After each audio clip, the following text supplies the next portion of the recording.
Thank you.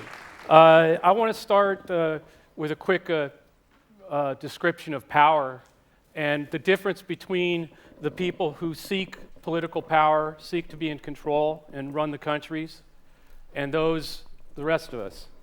And I'm going to do it in an American context because I think it's more understandable. If everybody in this room, or 20 or 30 of us, came to any person in this room, and I walked up to you and I gave you a box, a black mechanical box with a big red flashing light and buttons all over it. And we said, we've all thought about this and we trust only you. You are the person we want to hold the box for 4 years. Please hold on to the box, keep the box safe. If you drop the box, if you're in a car accident with the box, if your wife or husband throws the box at you because she's mad, if your child touches the box the wrong way because you didn't keep it safe, the entire world will blow up and everybody will die. Now, most people in this room, and most of the 300 million Americans, would have the same reaction. Thank you for having that kind of faith in me. It's very flattering. But could you please do me a favor? Please take the box and get it far away from me and give it to someone else who will keep it safer, better than me. Every 4 years in the United States and in elections all over the countries around the world, 15 or 16 people come out of the woodwork screaming to the rest of America, "Give me the box." That is what is the difference. It's about the power. And one of the things that's happening right now is the rest of us want a little bit more say about the box. We may not want to hold it, but we want more say, we want transparency, we want more knowledge, and whether that's the economic box, the military box, whatever the box, we want more say, we want more power. And one of the things that's important then is in trying to take some of that power, we need to think how you do that without stepping on the box and blowing up the world and all those other bad things that happen. So we are now entering the age of empowerment. And I want to explain, most people think that the shift, and particularly politicians and corporate leaders, tend to not understand this is not a shift in communications that we're seeing. Certainly it is. Things are moving. We went from radio to TV, and now we're going to the new media, social media.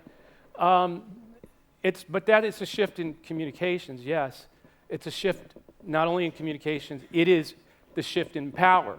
The top no longer has the power that it had to communicate, and the bottom, the rest of us, are gaining much more power to communicate, move information, and make a difference. And that the best example of this, it happened one other time in history. It was the printing press. Before the printing press, rich people, powerful people, had to have Greek philosophy, the great thinkers, the Bible, all those books, they were handwritten. And only me, a rich and powerful person, could have it, and no one else could have that information. It was too expensive. They couldn't do it. And then the printing press happens. And all of a sudden, anybody can start to print a pamphlet that starts a revolution. But it was one way. And so now we're at that modern moment when we now all have the ability again. The power has shifted. All of a sudden, back then, the rich and powerful didn't have all the information and all the power anymore. It was out on the street. Things could happen different, and amazing things did start to happen. Now we're in the same thing with radio, television, and TV. So, and the internet. So I'm going to sit down like someone else did, because for the last 40 or 50 years, we've been sitting here while the rich and powerful had control of the box, this box, not the one I talked about before, this box. They had control of that one too. But this box, they used it to tell us what to do. to tell us why their product was great, why it would be good for our hair, why we would look better if we used it, and what they were going to do.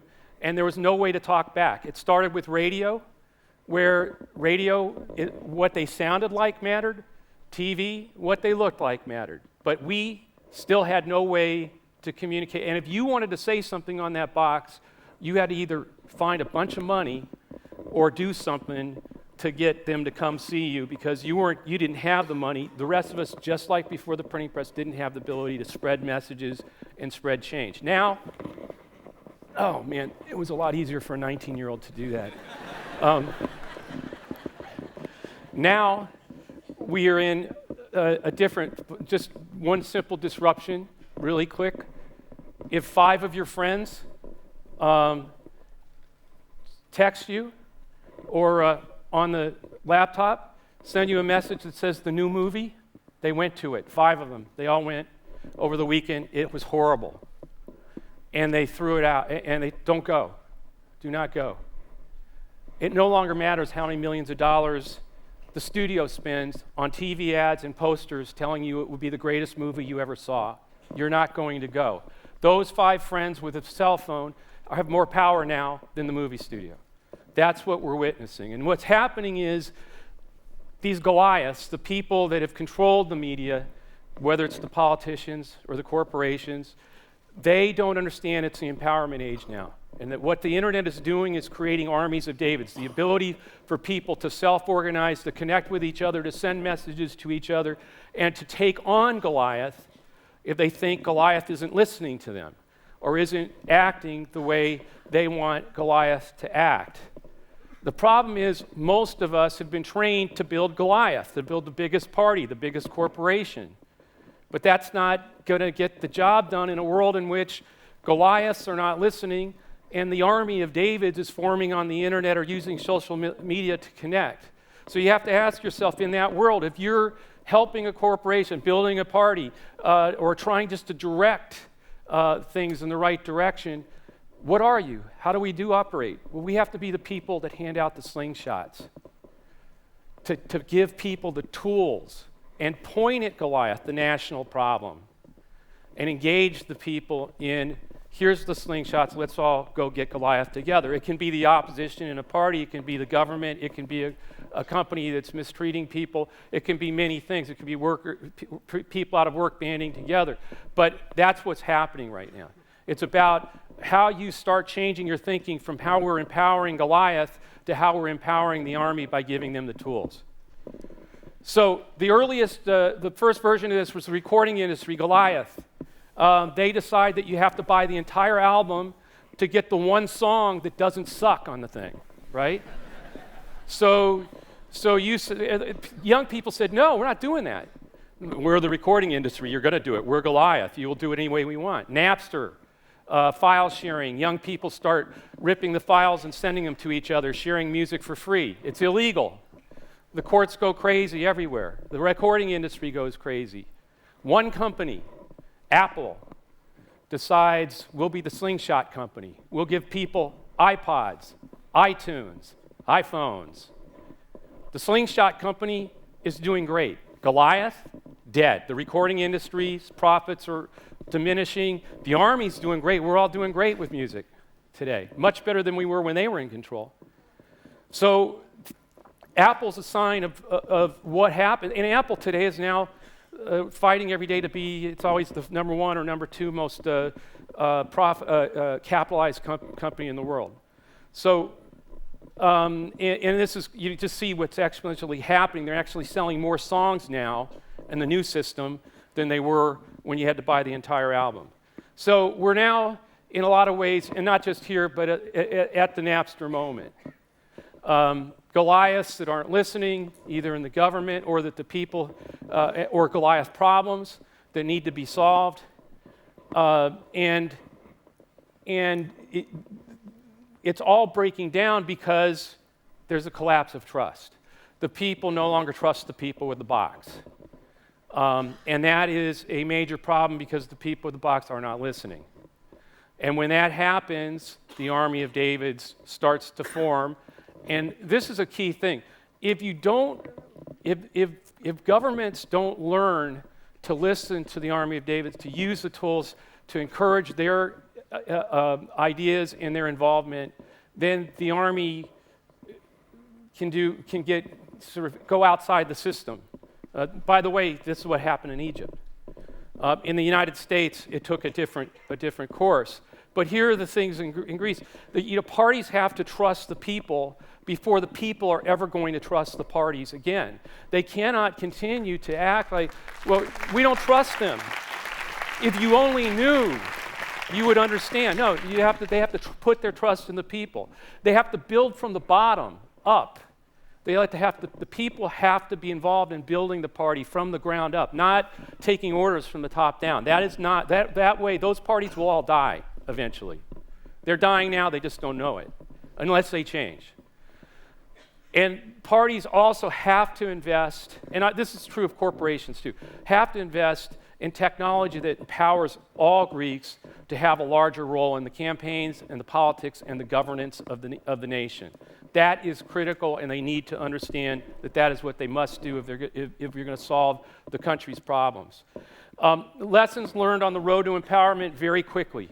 In the Dean campaign, just so everybody says it can't happen here, Greeks won't do this. Look, there were only 431 people in the entire United States who supported Howard Dean for President of the United States, the campaign I ran. We did one simple thing. We emailed all 431 of them. We said, look, you're the only one that agrees with us. There's only 431 of us. The country's in the wrong direction. Only through real effort can we change it, and there's only 431 of us. The only thing you should do this week, we don't want your money. Find one person, one family member, one coworker, one friend, and ask them to come back to this site and join. We grew to 1,000. Then we emailed again. We grew to 10,000. We emailed them again. Only one thing, just find one more person, tell them, talk to them, get them to join, get them to understand it's all of us together. We can do this. There's only 10,000 of us, but we can change this country. 159,000 people later, we said, please close your eyes, and if everybody ignores all the rich corporations that are buying our politicians, closes their eyes and sends $25 by pushing this button, we will change American politics forever. Close your eyes and do it. And they did. And that week we broke Bill Clinton's record that he set as President of the United States for raising money, the most money for a presidential candidate. He did it not in his first campaign, in his re-election campaign. We did it as the guy no one had ever heard of, with only 159,000 people in the country with us. Grew to 650,000 people. By the way, we're doing this all because our party, the leaders of our party, thought we were a joke, we were crazy, we were standing up to the war in Iraq when all Republicans and all Democrats and 80% of the party, of the American people were for the war in Iraq. But we got to move. Now, and so the party apparatus moved against us immediately and killed us. So, and I'm going to skip some because I'm running out of time. But so what happens is Barack Obama comes along 4 years later. He's running against the Clintons.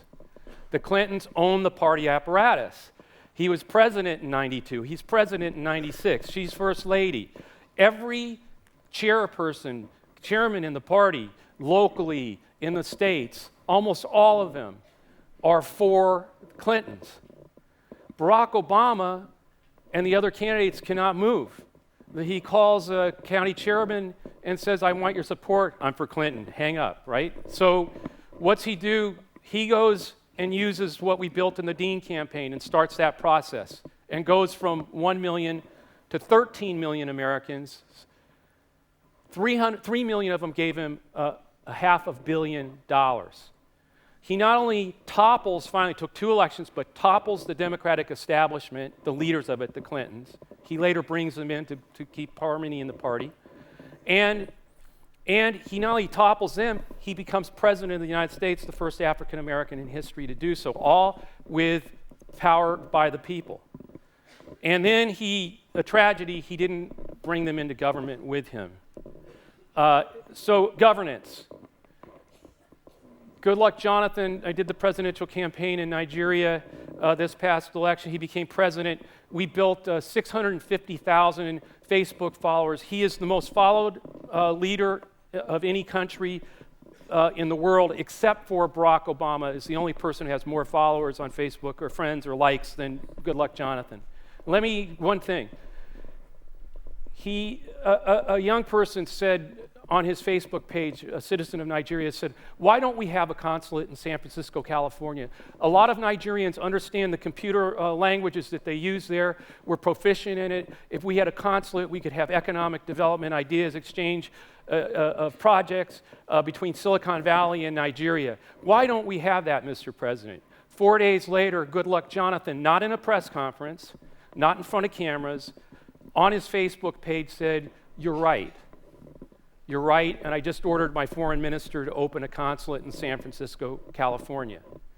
Now, what was important about that was not saying yes to the consulate. What was important about the way he did it was 499,999 other people, Nigerians on Facebook who were following him, saw that their president just said yes to some idea from somebody out there who wasn't a minister or anything else, and did it.